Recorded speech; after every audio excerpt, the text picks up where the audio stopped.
Čiže môžete vidieť krásne francúzske parížske metro, ktoré je ovládané samozrejme počítačom a ja vás z neho zdravím. Je práve neviem koľko hodín a v podstate to absolútne jedno. Toto video budete tiež môcť vidieť na YouTube a v podstate môžete vidieť oproti idúce metro. 260.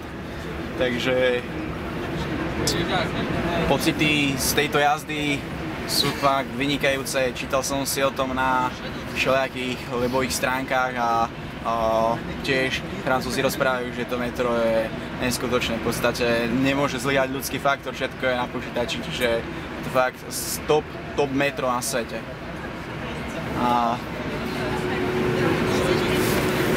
vidíte, že v podstate francúzske metro je každým dňom naplnené absolútne na špičku.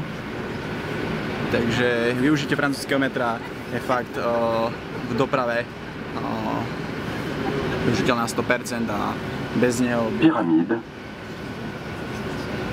neho by sa možno doprava vo Francúzsku veľmi preustila.